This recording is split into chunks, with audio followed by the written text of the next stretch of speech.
And we're joined by a man who is no stranger to the Observer. Let me say a pleasant good evening to former Senior Superintendent Johnny Abraham. Good evening, sir. Good afternoon, President. Good afternoon to you, Mikee K, all your listeners and viewers. Thank you. President, good afternoon. Saw you there yesterday making some noise, standing up. Yeah, well, once you and see when everybody win, That's right, that's right. Yeah. So let me ask you, I mean, since we've last spoken, there's been some changes. A new Minister of National Security. One of the things that he said he was going to get to work at was removing the rogue elements, which is the rogue officers of the TTPS. Hearing a statement like that now, at a time where people have just simply become numb to so many things around national security, what say you?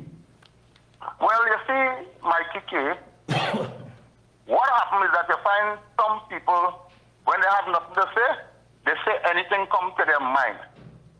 If you are the minister and you know there are rogue elements in the police service, why just don't act? Why you just don't act?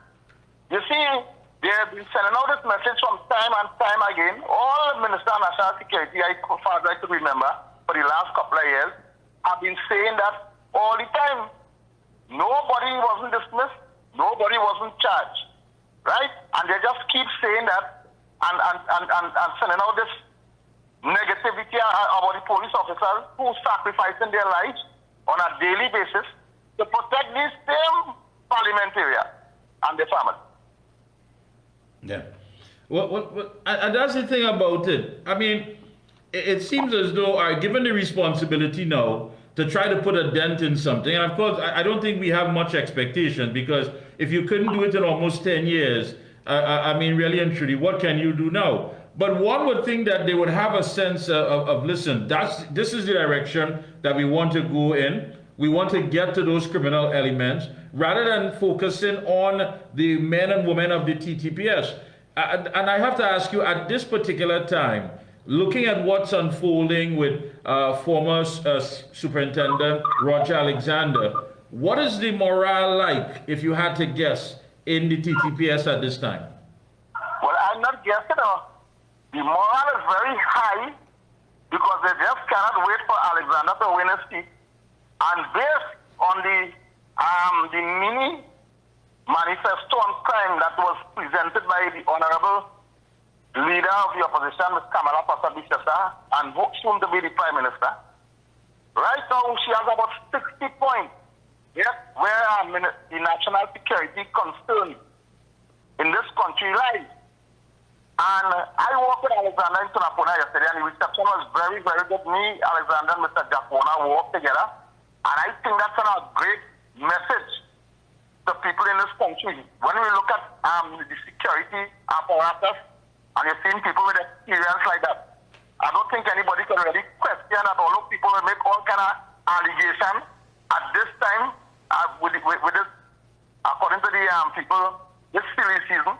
I don't like to use these kind of words, but people just look for negative things to say, right? So we saw it unfold, and Alexander have a lot of support. And I am in total agreement with this manifesto that I read that was presented by the UNC leader. And the first thing come to my mind was you passed the law for stand your ground, where people could feel safe in their home. People living like they're living in jail now. People afraid to go to the supermarket. They're afraid to park the car. They're afraid to go in the gas station. They're afraid to send the children to school. Mikey, I'm not one of the person that talk, I did this and I do that and I do this and the other thing, you know what, the other thing.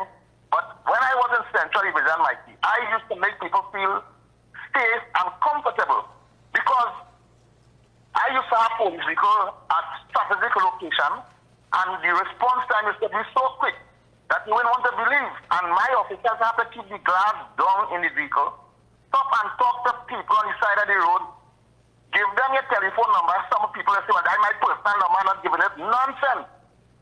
I used to go in meeting all over Central Canada or wherever I go, and I will tell the audience my telephone number. I have nothing to hide. Right? And I see she promised to create a new offense for home invasion. Yes. And then some of the most important thing that I would really like to see happen as quickly as possible is the right for people to bear firearms, that people who are qualified and so on after proper training, like something like when you're going for driving test, you do have proper training and you get certification by experts, you could have a good opportunity to get your firearm faster. Then to increase the complements of the municipal police, that's a very good idea. And introducing police in the school full time. And this is the next thing I would like to see happen almost immediately, that special reserve officers to be absorbed into the Canada Bago Police Service.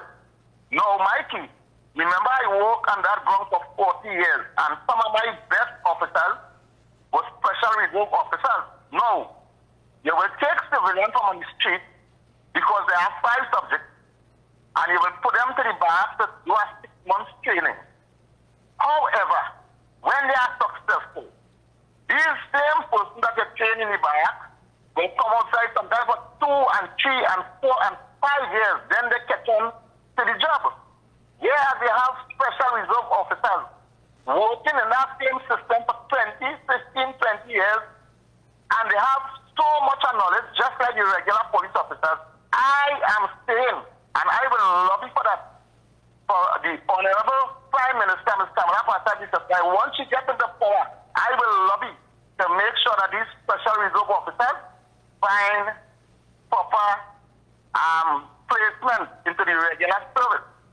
No, Mikey, there are special reserve officers who have 20, 25 years service. And you know when these officers retire, they don't have no sort of benefit to get, they don't have no lump sum to get. That's true, yeah. They have to wait until they reach 65 years to get the old age pension.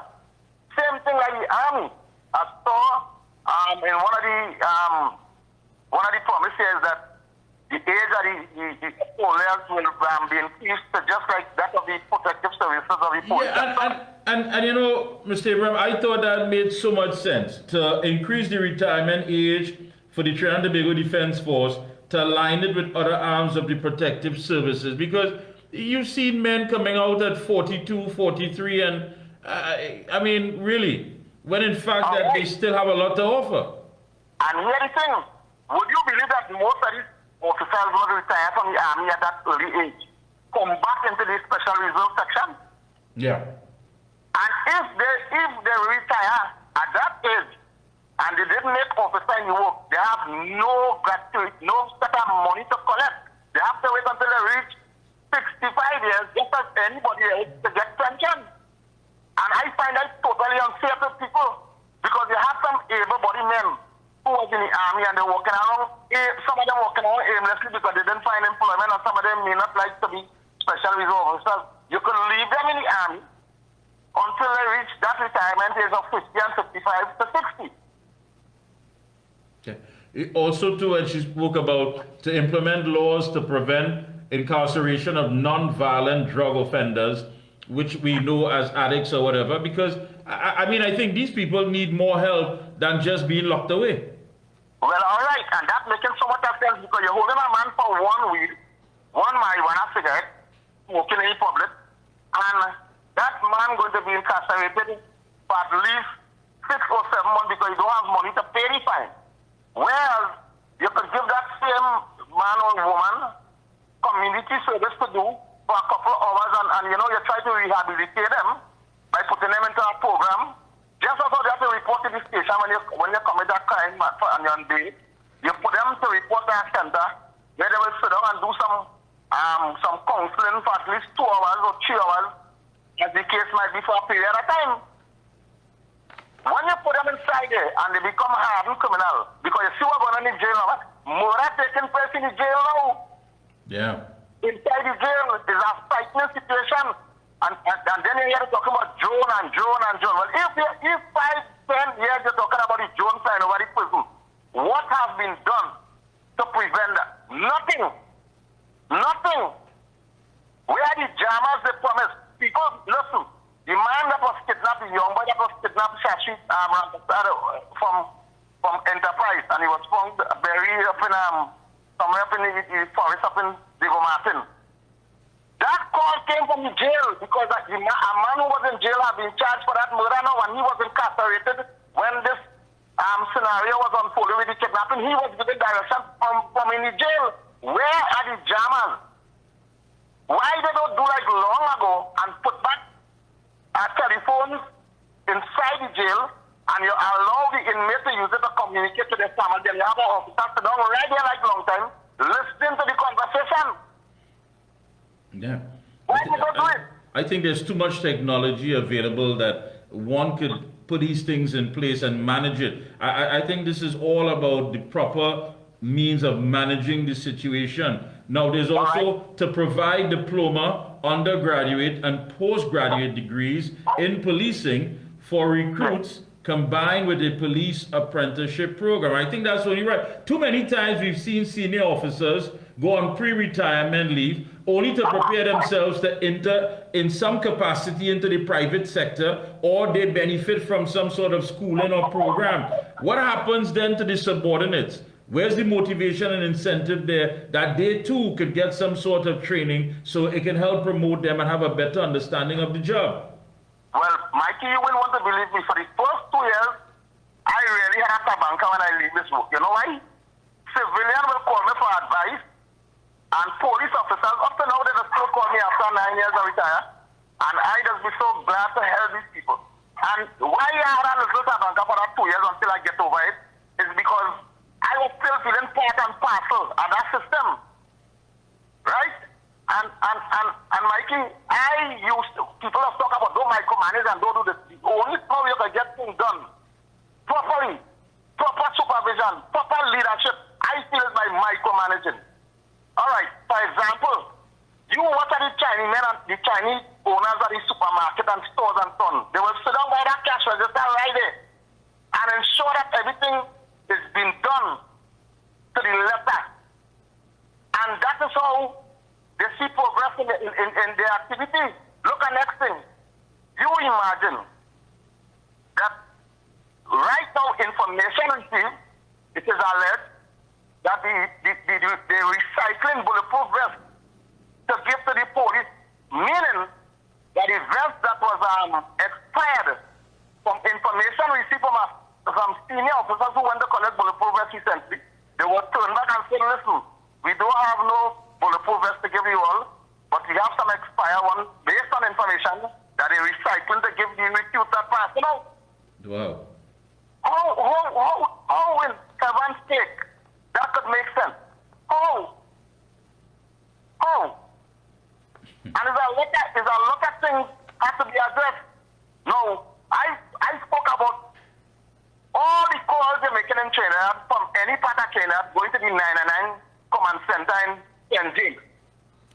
And then it has to be relayed back to the station concerned where the crime happened. Right. And my thing was, you see people have talked about green technology, with new technology and all kind of thing. Nonsense! Long ago, if you live in the Tabakit area and you dial 999, you're getting the Brasso station, which is close proximity to where you live. You live in the Grand Cuba area, you dial 999, you're getting Grand Cuba police. You live Cuba, you dial 999, you're getting Cuba police. Because guess what? You call it from your car, they say, hey, 5 men jump a wall and they have firearm and more something, and then you're speaking to the operator up in the command center in Tianjin, right? And they will ask you about 55 questions. What color clothes they have on? How much people you seen? You're sure they have firearm? Which part you live in? Give me a landmark. How long this thing happening? Your place secure, you're hiding? Alright, hold on there. And then the command center now will have to call Rio Claro police, and God help us if they get to 102 calls to the station. Until they get to that station, they have to relay the same information that the informant give them here.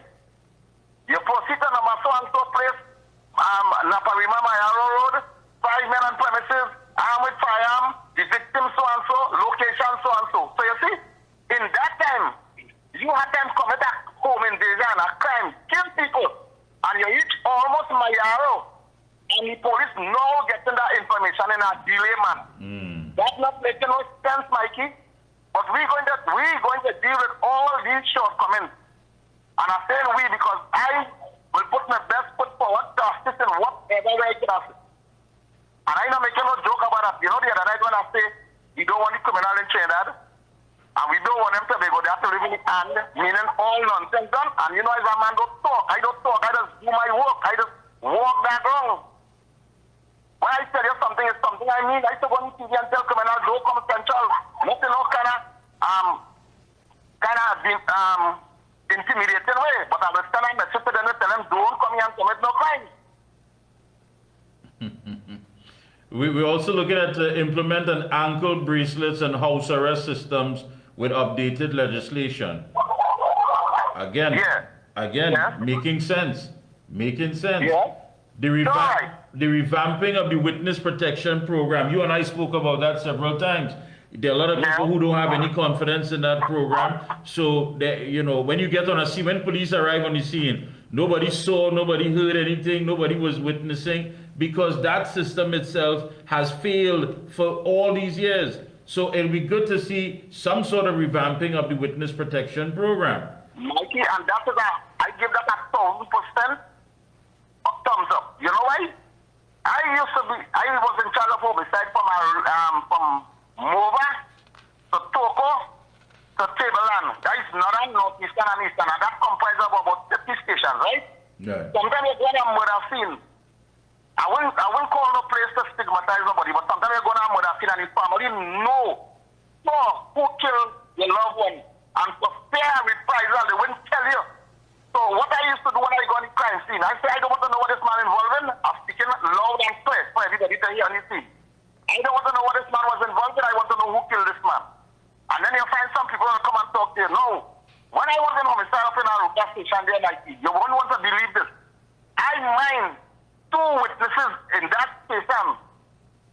In St. Joseph and Aruka station, give them a little room to stay in. For months upon months, almost a year, 2 years in the night, providing them with money and protection. Right, that was given to me by a former commissioner of police and Silverstone, because we had these people as main witnesses and they had nowhere to live. Right, some of them used to go, 1 or 2 people I know went into the program, and it was so stringent that they couldn't take that lockdown there. I remember the witnesses that give evidence against Dole Chedi. Right? I mean, it's dead and gone and everything back to normal. Used to save St. James in the police barracks in a little house there for months upon months until the trial done.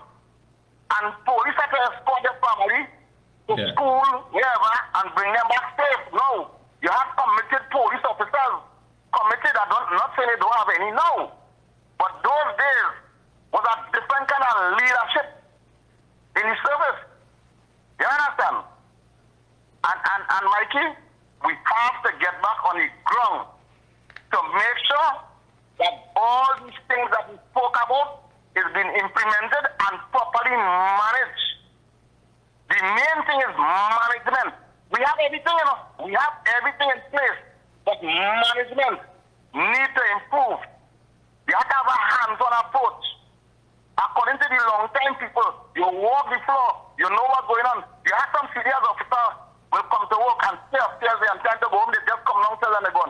They don't know who working downstairs, they don't know if they have a sentry, they don't know how much patrols are outside because they designate that to other people. But you, as you stop at the head there, you want to make sure it is done. I used to go to work in the morning sometime, Mikey, 7 o'clock, 8 o'clock. You will find 20 people sit down there they come to see me, the senior soup, because they have problem with Freeport Station, Vancouver, wherever. I used to call the sergeant direct and say, listen, I'm sending that X by you, and I want you, sergeant, to deal with these people and give my feedback right away. And I just tell the people, I said, don't book the people when they come in the station and they come here and Leopoldo. Do not book them. I used to sit down in my office for 1 hour. I used to write on 45 or 50 file file, the file for the court, whatever other documents are sent to the commissioner office, and Mikey will want to believe me, God here, anywhere I sit down here. I used to jump in a police vehicle, sometimes in Mr. William close me a little straw hat, or if I'm in uniform and I'm sitting to go, and I'm driving myself. I don't want no driver. That's wasting manpower. I driving myself. Chasing vehicle, everything for myself. And here, I will go outside with my tactical officers from 10 o'clock in the morning, 11 o'clock, and we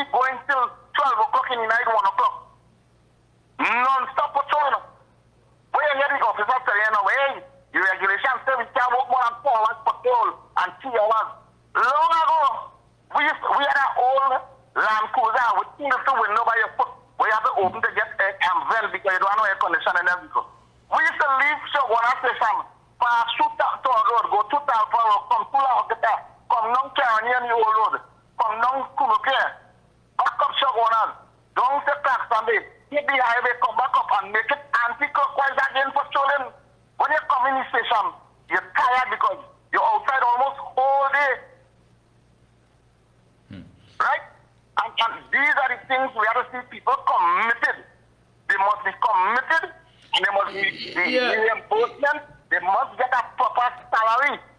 Well, that's my point there, Mr. Abraham. That's the point that I want to get at here, because there must be some incentive, something to motivate these officers, because you're going to find people working just good enough not to be fired, but you know, good enough to remain hired. But it's not like how it was long ago, as you made it quite clear. You had people who were committed, dedicated. They felt that there was a sense of purpose, what they were doing. Now I want to say now at 4%. I mean, come on, you want to make sure that you clock out and go home to your loved ones, putting your life on the line, and where people don't even seem to care about what's going on with you. That's not going to work. So you're talking about implementing things that is going to change that culture. Yeah, Mikey, not people that don't care, no. The government and they don't care. Let me tell you why. People got 4%. We got 14% on the camera. People get 4% in this last meeting here, right? Right. When you brick, a red brick to build a house was about 75 cents in those days in 2013. And that same red brick now, one red brick was costing almost $7 to $8. So when you get a 4% increase over that period of time from 2013 to 2016 or whenever, what sense are you making to this? Better you tell them keep the money, same thing like the divers. These divers, they offer the divers $1 million compensation. And I am sure from the time these people died in the pipe almost 2 years ago, that the family must be almost spend $1 million on their own. Seeing about the children, the deceased children, sending them to school, making sure they're comfortable, sending them by the doctor for counseling, and all of that. You give it. What the family know, I get some placard and I go down tongue in front of the parliament, whatever, and I say, well, keep all your money and use it for campaigning. Don't bring that nonsense by me. You can't pay, you cannot pay for a right. But at the same time, you must be reasonable. Look at how much money was spent in that commission inquiry.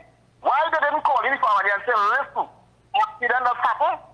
We're very sorry. We're not accepting liability because it was an accident. Everybody knows an accident happened, right? However, instead of keeping a commission inquiry, we don't know what happened for the man was survived.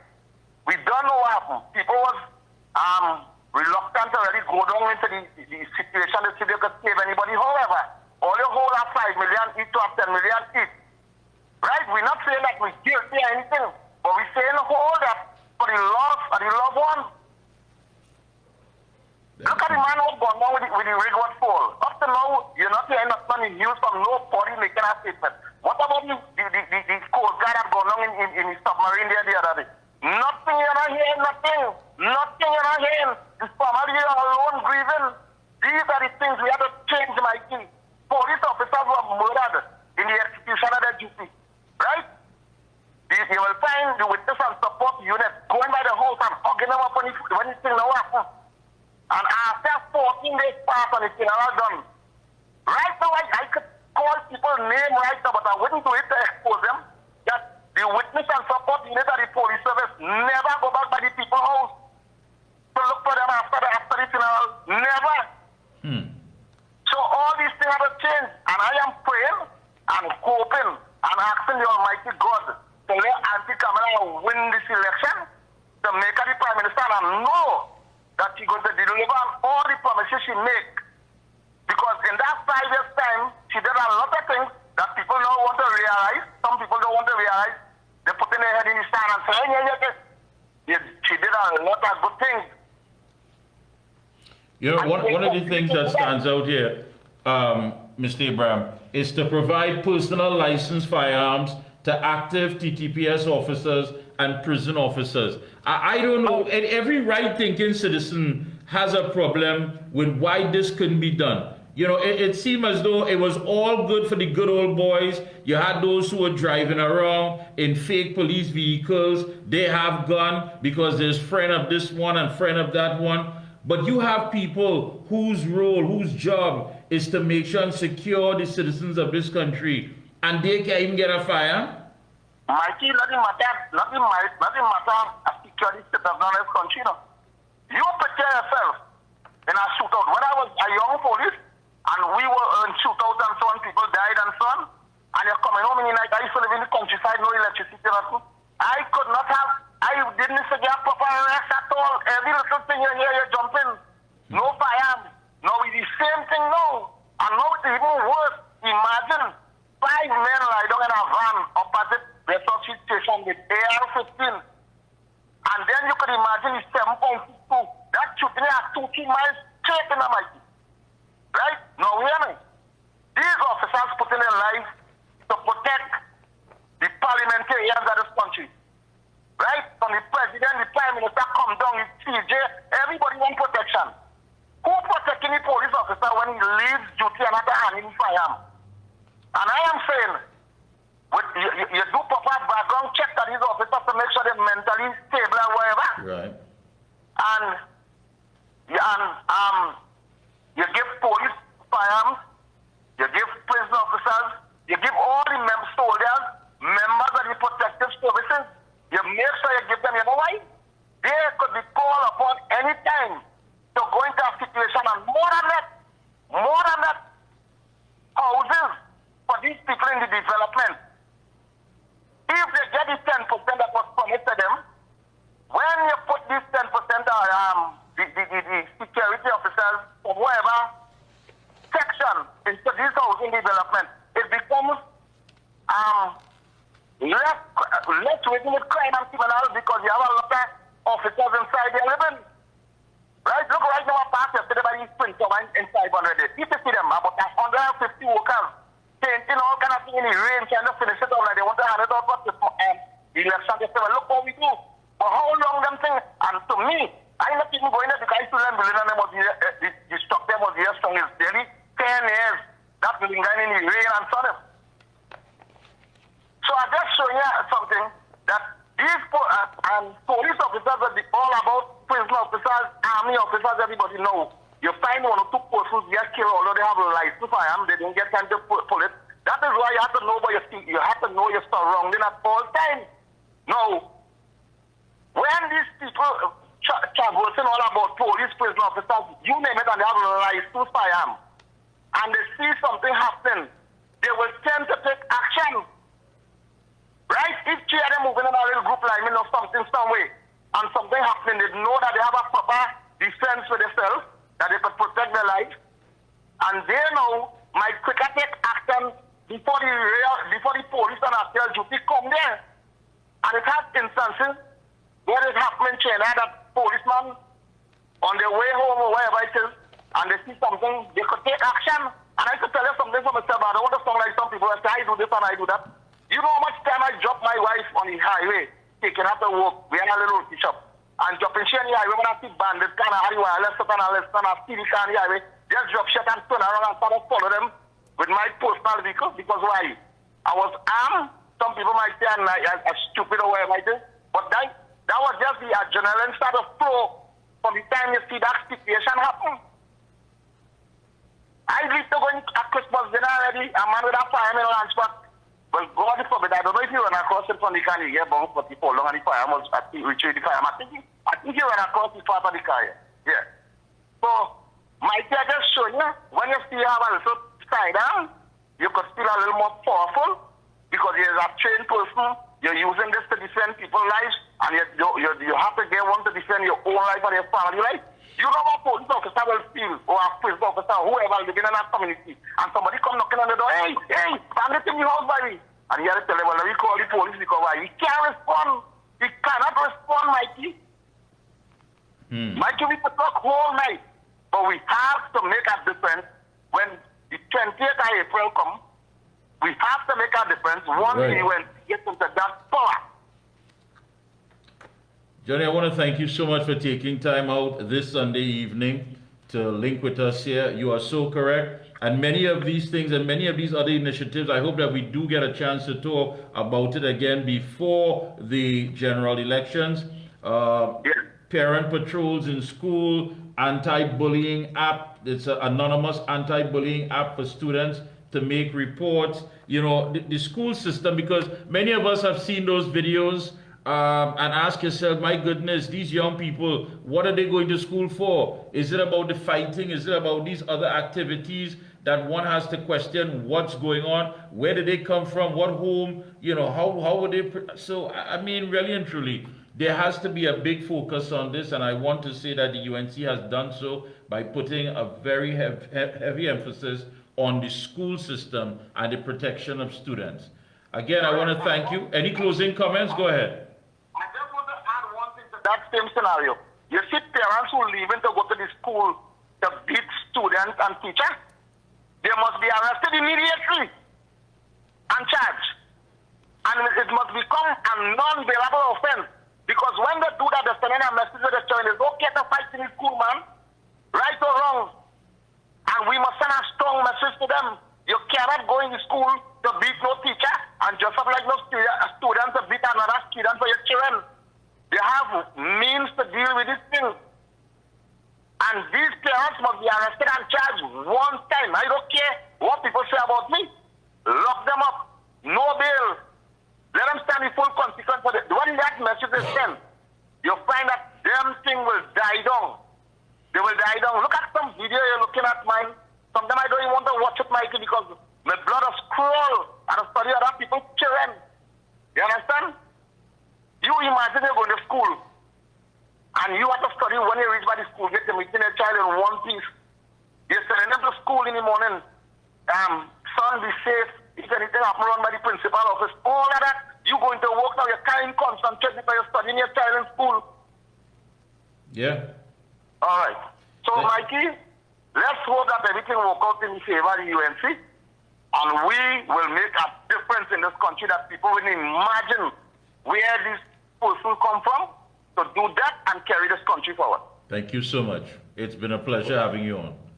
Yeah, thanks again, Mikey, and thanks to all the listeners. Some people will make comments, good comments, some will make bad comments, but I, Johnny Abraham, don't care about who make comments. Thank you. Thank you so much, Johnny.